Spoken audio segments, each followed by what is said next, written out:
Hello everyone, and thank you for joining us for this month's webinar. My name is Dawn, and our topic is fueling your sport and exercise.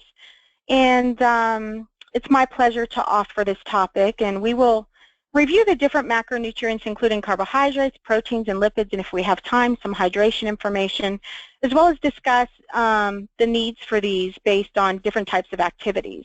So because this is such a broad topic with a lot of information to cover, as an overview will be covered here, and you'll notice on the different overview slides for each topic that some of the bullets are bolded and others aren't. So the bolded topics will be covered in this presentation, and then we'll go more in detail and cover the other topics in a sports nutrition series of presentations that will be recorded separately and posted on the Strategic Health Services YouTube site for those of you interested in learning even more. So without further ado, there's a lot to cover, so let's go ahead and get started. I first want to highlight that the guidelines in this presentation are for athletes and people who seriously exercise more than an hour every day, usually training for some sort of an event. Recreational exercisers and people who work out 3 to 4 times a week at lower intensities will benefit from the information, but keep in mind that your carbohydrate needs are not as high as the recommendations in this presentation. So this slide shows you what we'll be covering for carbohydrates.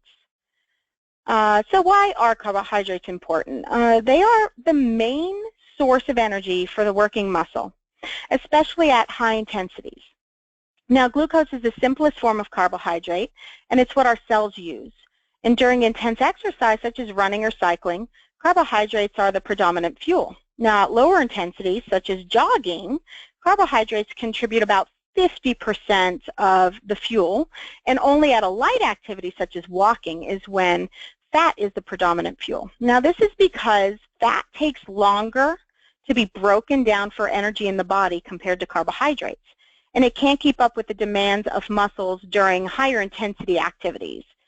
So not only are carbohydrates the dominant fuel for exercise, they're stored in the form of glycogen in limited places in the body, and these places have maximum capacities. And so while their limit could be stretched through diet and exercise, there will always be a limit, and that's why it's important to consume carbohydrates daily. Okay, so where are carbohydrates stored? They're stored in the form of glycogen in the muscles and liver. The more there is in the stores there before you exercise, the longer you can work out. And this is especially important for anyone training or participating in events that last more than 90 minutes. Muscle glycogen is the biggest source of carbohydrates, storing 300 to 400 grams. That's equivalent to the calories shown here, the 1,200 to 1,600 calories. Now, when muscle glycogen is depleted, that's when fatigue occurs. So starting exercise with a good supply of muscle glycogen helps you work out for a longer period of time before you start feeling tired. Liver glycogen is the second biggest source of carbohydrates in the body, storing 75 to 100 grams, equivalent to about 300 to 400 calories. Now, the liver glycogen is important for 2 reasons. First, it provides glucose for the muscles to use so they can perform the work that you're trying to perform. Secondly, it's broken down to glucose that goes into the bloodstream to maintain a stable blood glucose level while you exercise.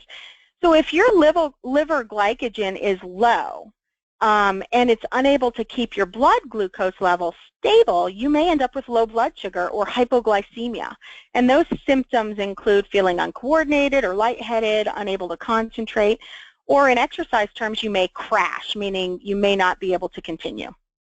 Blood glucose has a minimum supply of carbohydrates compared to liver and muscles, about 20 grams or 100 calories worth. And so when exercising for longer than an hour, ingesting some form of carbohydrate during your exercise helps you maintain your blood glucose level and also the glycogen from the liver. So before we figure out how many carbohydrates you need, let's figure out where your sport falls as far as the type of activity. So this slide will help you figure that out. So general sport training includes short distance running, swimming, cycling, sports that need stamina, such as bodybuilding, gymnastics, wrestling, or martial arts.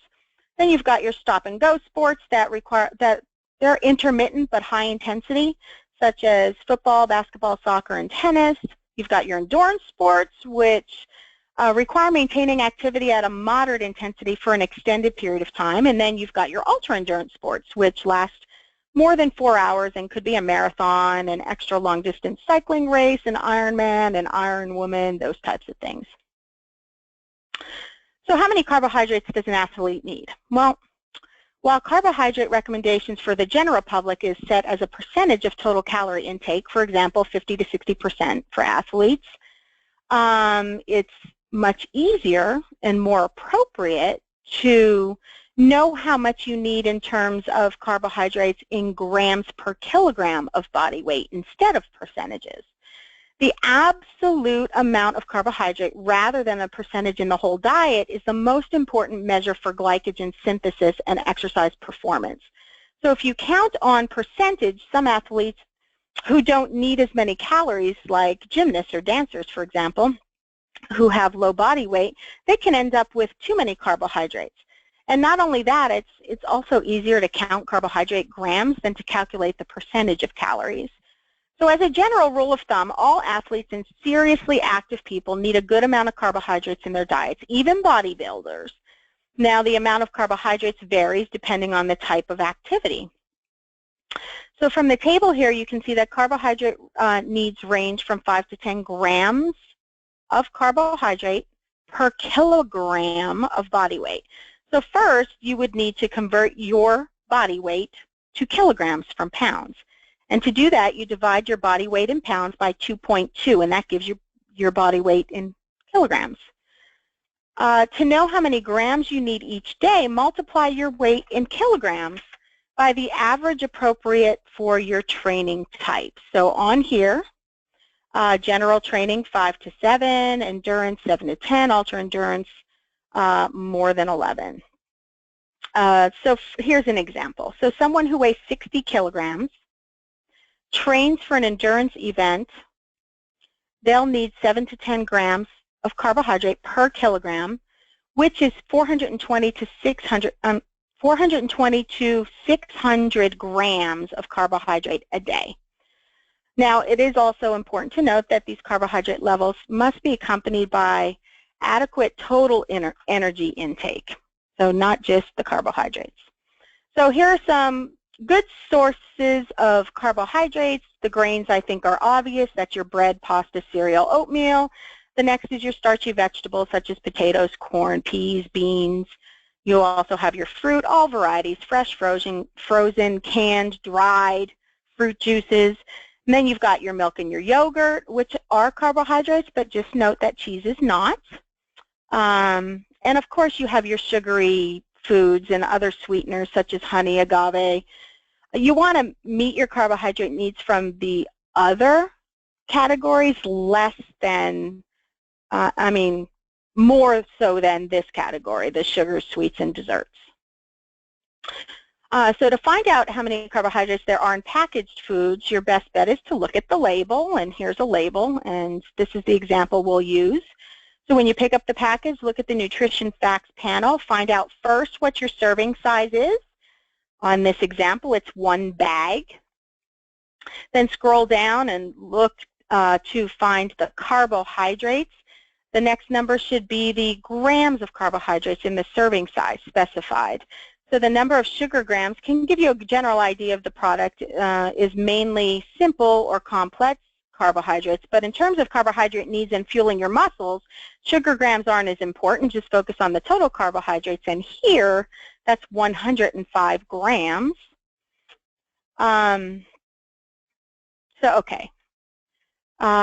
Pre-exercise carbohydrates, what do you need to have pre-exercise? So any carbohydrates you consume pre-exercise are usually between 1 to 4 hours before your exercise, and there are benefits to this.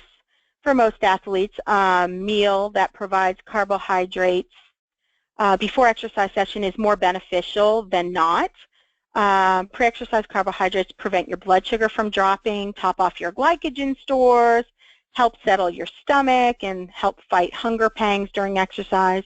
Also, for people who exercise to lose weight, having a pre-exercise snack actually helps you exercise at a higher intensity, which means you can burn more calories and lose more weight. I know it sounds contradictory, but it's true.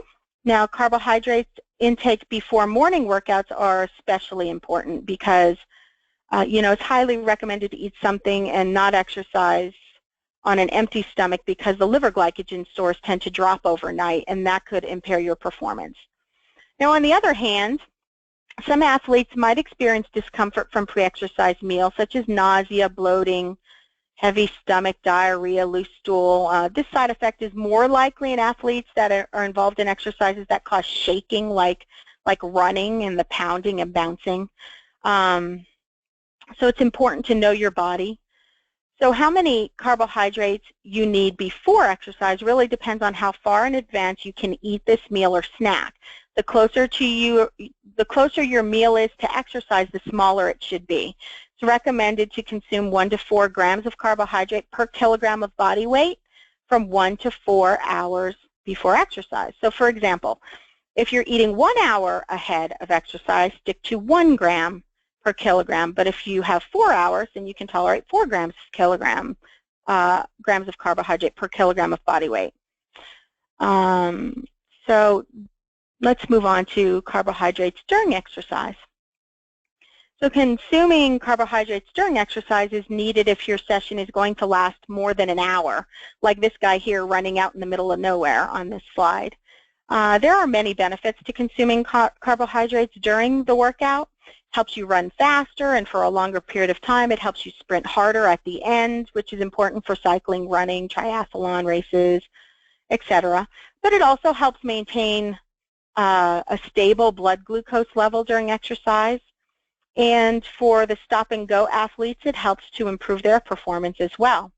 So keep in mind that you get the greatest outcome and benefit from consuming carbohydrates both before and during your exercise session. Now, the amount of carbohydrates recommended is 30 to 60 grams every hour. So note, every hour you need to be exercising more than an hour, really, to need this. So every hour you're training or running for a longer period of time, consume 30 to 60 grams. Examples of foods that provide this amount are a 24-ounce sports drink, a banana, a sports bar, 2 gels, 3-gram crackers. So, you're going to want to carry foods that are light in weight, such as raisins or sports bars or graham crackers or gels. But if you prefer the carbohydrate-rich drinks, if you're out training and you use the same route all the time, you can estimate where you would need that and leave something along your route. During a race, you can position your friends and families or a crew member to have your carbohydrate drinks available for you at the locations that you think you'll need them. Now, it is recommended to choose foods that have a moderate to high glycemic index because you want the carbohydrates to be quickly available for your muscles to use and for your blood glucose level to remain stable. So now how about post-exercise? So consuming carbohydrates after your exercise helps your muscles maximize recovering their glycogen stores. Carbohydrates post-exercise are especially important for athletes who work out every day or multiple times a day. Recreational exercisers who work out 3 to 4 times a week don't need to worry about this because they have enough time for their muscles to refuel with the rest period. So if your training lasts longer than 90 minutes, consume 1.5 grams of carbohydrates per kilogram of body weight immediately afterwards. So by immediately, I mean within 15 minutes. In this case, you'll need to pack a carbohydrate-rich drink or snack and have it ready right after. And then within 2 hours of completing your exercise, you want to have another 1.5 grams per kilogram. And this could be a good-sized meal after you've had your shower and you're able to prepare a meal or get somewhere, order something, whatever. So for your post-exercise meal, the meal or snack consistency doesn't really matter. Liquid, solid, simple, complex carbohydrates, as long as they provide the same amount of carbohydrates, so the grams, they would have the same effect on refueling your muscle glycogen stores. Choose foods in this case that have a moderate to high glycemic index value, and this will maximize your muscle recovery. Now let's move on to protein. First, let's start by talking about a concept in protein metabolism called protein turnover. And so basically, your body's constantly making proteins and breaking it down, and this is called protein turnover. It's normal. Protein is made from building blocks in your body called amino acids. Now, when you're making proteins, which is protein synthesis, your body gets the amino acids it needs from the protein in your diet, or it recycles some amino acids that you might have elsewhere in your body. But after breaking down proteins, which is called protein degradation, the amino acids released can be recycled and build other proteins, or could be used for energy or lost from the body. Now, when there's more synthesis than degradation, your body goes into a state of anabolism, which means it's building lean tissue. When there's more degradation than synthesis, your body goes into a state of catabolism, which means you're losing your lean tissue. And obviously, being in a state of catabolism is not good, and you want to be in a state of anabolism, or for most people, just being at a good balance and having neither is good.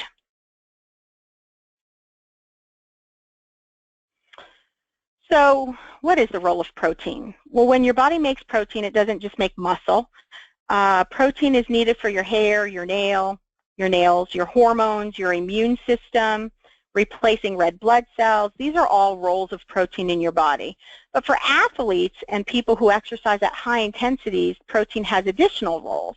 So when you exercise, your muscles break down protein, and some muscle damage occurs. So to compensate for that loss or broken down tissue, you need to ensure that your body gets adequate protein so you can repair those muscles. And in addition to repairing any damage that occurred to existing muscle tissue, protein helps your muscles build new tissue. And this is critical for people who want to increase their lean mass. So keep in mind that excessive amounts of protein in your diet don't build muscle, but the exercise does. Carbohydrates and fat are your two major sources of fuel. However, protein can be used for energy in some cases. One case is when an athlete doesn't consume enough carbohydrates or calories in an attempt to lose weight. The body will use protein for energy and will sacrifice other functions, such as your muscle repair. Protein needs in this situation become higher. The other case is an endurance athlete who's exercising for an extended period of time, maybe over 90 minutes. During endurance activity, your body uses the carbohydrates to fuel your muscles, but if the athlete fails to consume enough carbohydrates during the exercise, your body starts breaking down protein to use for energy, and you really don't want this to happen. Now, our bodies really have no place to store protein or amino acids, so daily adequate protein intake is necessary. However, if you do eat too much protein, more than what your body needs, it doesn't store as protein. It's actually turned into glycogen, which is a carbohydrate, and stored, or it's stored as fat. So what are your protein needs? How much protein do athletes need? Nitrogen balance studies have been done on various types of athletes to estimate their protein requirements. Both strength and endurance athletes need more protein than sedentary people. This table lists the protein needs for different types of sport activities and for athletes with special considerations. Now, protein needs are set on grams per kilogram of body weight. Again, this means you have to convert your weight from pounds to kilograms by dividing your weight in pounds by 2.2. But sedentary people need about 0.8 grams of protein per kilogram. Endurance athletes need between 1.2 and 1.6 grams of protein per kilogram of body weight. And then strength athletes need between 1.6 and 1.7 grams of protein per kilogram of body weight. And by strength athletes, I mean those that are engaged in heavy resistance training. They need more protein because their muscle continues to make new protein because of their habitual training. So in that case, someone who weighs 60 kilograms needs 96 to 102 grams of protein a day. Also, athletes that restrict calories have a higher protein need because their bodies use it for energy. So extra protein is needed so that enough can be used to repair and build. Athletes falling into this group need between 1.8 to 2.0 grams of protein per kilogram of body weight. All right, so what are good sources of protein in food? Well, the obvious is meat. You want to choose lean meats, chicken, poultry, fish. Also, it's in dairy, milk, yogurt, and cheese. Protein is in cheese. Eggs are a good source of protein. Nuts, nut butters, beans, lentils, excellent source of protein.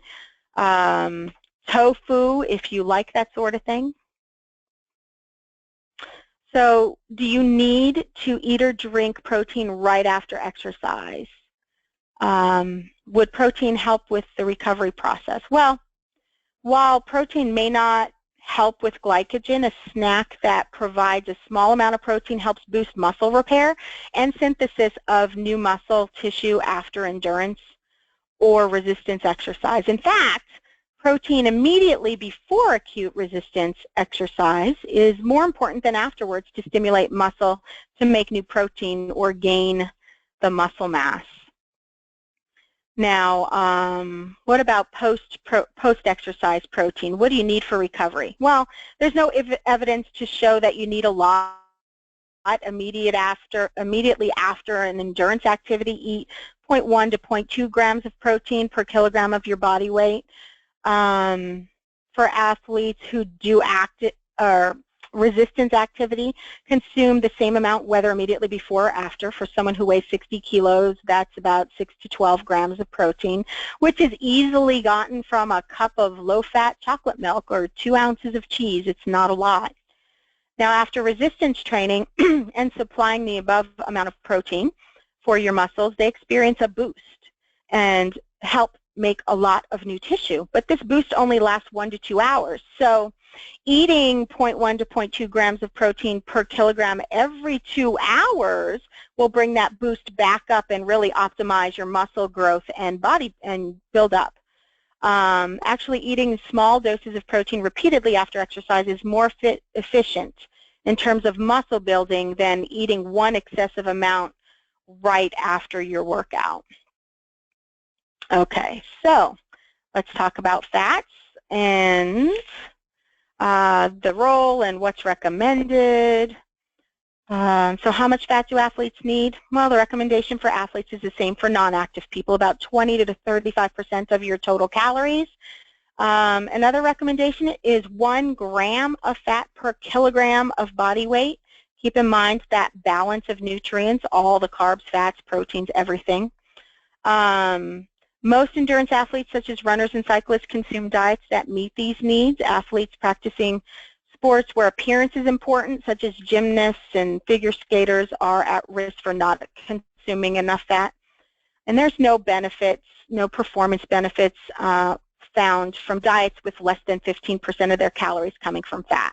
In fact, very low-fat diets cause a lack of energy for endurance athletes, impaired menstruation in women, low testosterone function in men, deficiency in essential fats and fat-soluble vitamins, and decreased antioxidant capacity and bone health. So you do want to get your fat, but make it the healthy fats. And here are the healthy fats. You've got your nuts and your seeds. You've got oils that are liquid at room temperature, like olive, canola. Peanut oils are monounsaturated fats.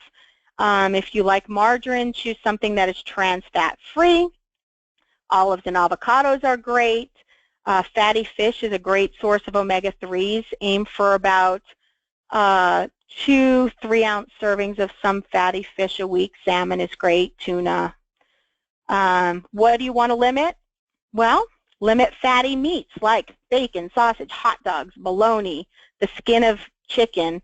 Limit whole fat dairy and focus on the lower fat. You know, you can have the milk, cheese, yogurt, sour cream, butter, ice cream.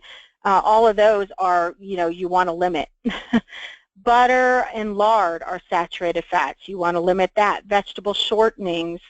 You want to limit fried foods, which are a source of trans fats, which are the bad fats that you don't want. All right, quickly, hydration is important. And you can take in fluids from a lot of different places. Obviously, what you drink, water, any kind of drinks, sports drinks, even caffeinated beverages are good. But you also take in fluids from what you eat, like fruits and vegetables are a good source of fluids. You lose fluids a lot of different ways. Urine is the obvious, but you also lose some fluids in your stool. The amount varies from person to person and even on different days depending on what you eat. Sweat is the biggest fluid loss for athletes because your body's very efficient at using energy, but when you burn energy for fuel, 70% of it gets wasted in the form of heat. And through your sweat, that's how your body dissipates the heat, and it goes out into the atmosphere from your sweat evaporating. In fact, if you don't sweat, your body can reach fatal temperature after 15 minutes of moderate exercise. But you also lose some fluid when you breathe. Water can be lost. Water's lost when it humidifies into the air. And usually this isn't significant. So why is dehydration bad? Well, it impairs your performance. It interferes with your normal body functions. It disturbs your state of fluid balance in your body. And the environment in which you exercise can further increase your fluid needs and increase your risk of dehydration. And these environmental factors are extreme heat, high humidity, dry heat, prolonged cold, high altitude, immersion underwater, like when you swim. But your signs to watch for of dehydration include feeling lightheaded, unusually fatigued, maybe a headache. Dark urine is a good way to tell if you're dehydrated. Decreased urine volume, dry mouth, muscle cramps, nausea, vomiting, dizziness. Anyway, there's a lot of signs and symptoms of dehydration. Know your body and how it reacts. What are the fluid needs? Each person has different needs because we all have different bodies, physical activity levels, and sweat volumes, and the environment, again, does affect your needs. You've probably heard you should drink 8 ounces, 8-ounce cups of water a day, but there's really no evidence to support this recommendation. Your needs may be higher or lower based on all the things we just talked about. Don't wait until you're thirsty to drink. You know, the dietary guidelines do have recommendations for male, 130 ounces a day, 95 ounces for females, and the equivalents are on, you know, on this slide. But don't wait until you're thirsty to start drinking. When your body gets dehydrated, the receptors in your blood vessels stimulate the sensation for thirst. And then, you know, these receptors stimulate your kidneys to conserve water, concentrate your urine. While thirst-triggered hydration works for sedentary people, it might not for athletes. When athletes exercise at high intensity for long hours, they lose so much fluid by sweating that thirst by itself cannot push them to drink enough to compensate for what they lose. So don't wait to become thirsty to drink if you're an athlete. So boy, we covered a lot of information and on carbohydrates, protein, fats, some hydration. Just a reminder that there will be a webinar series of these topics with even more information recorded and posted on the Strategic Health Services YouTube channel for you to view. Remember that whatever goals you have, your health coach is available to support you. I hope that you've enjoyed this month's webinar, and I look forward to talking to you again soon and for you joining our future webinars. Thank you so much and have a great day.